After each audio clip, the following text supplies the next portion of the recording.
Hello students, there are different types of pollutants which are adding into the environment from different sources and making environment dirty. These pollutants cause harmful effects on plants and animals including humans. What are pollutants?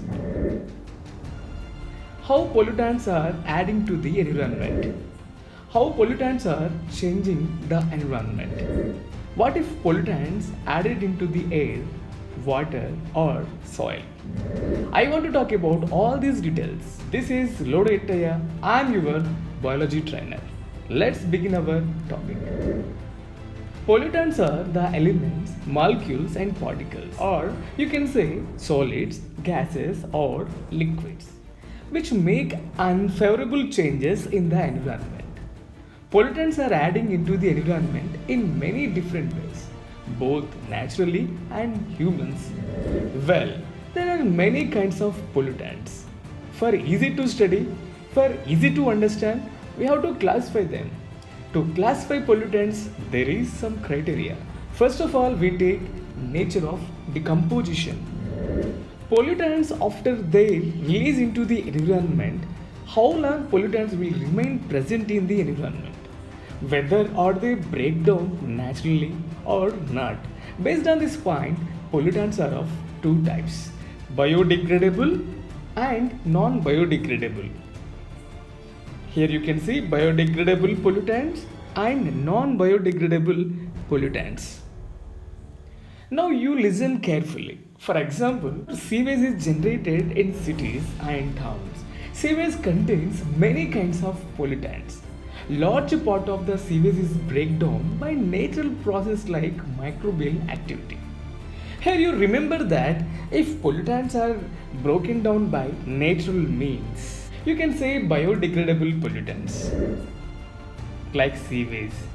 We move on to another kind of pollutant. As you know, plastic, metals, radioactive waste. They don't break down by natural process. They are remain present thousands of years in the environment.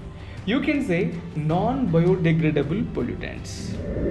You can say persistent pollutants. Not only that, some pollutants are settled down in tissues of organisms through food chain. You can say this process name is biomagnification. Let us try to understand. For example, DDT. It is a insecticide. It can kill insects like mosquitoes. After their entry into the body, biological system unable to break down or excrete them, and they are left in the tissues of the organisms. Not only that, they can transfer one trophic level to another by feeding in the food chain. Because of that, the concentration increases in higher trophic level. This will cause harmful effects to them. You can say this process is biomagnification.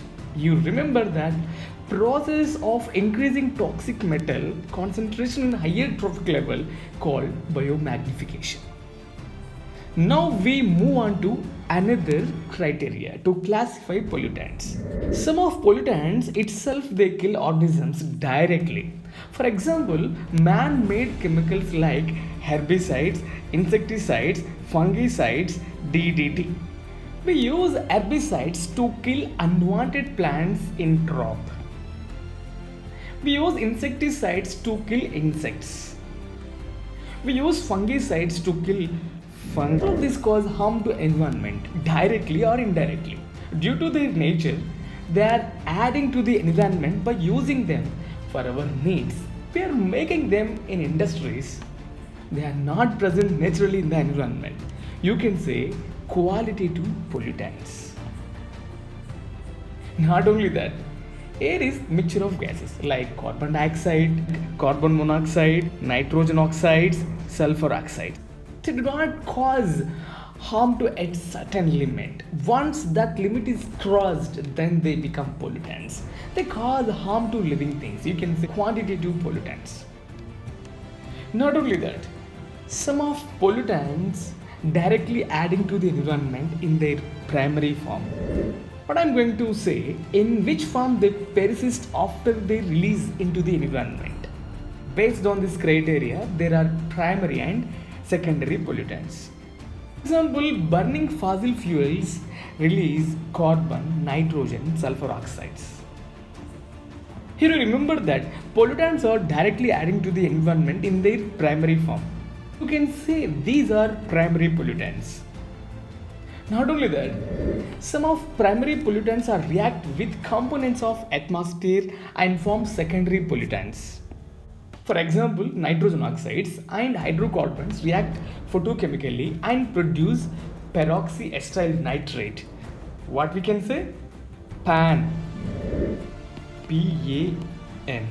Such pollutants are not present naturally in the environment like ozone. They don't have definite source. You can say they are secondary pollutants. This is our discussion. We will meet again in the next session. Until I am signing off, this is Lodetaya. I am your biology trainer. Thank you.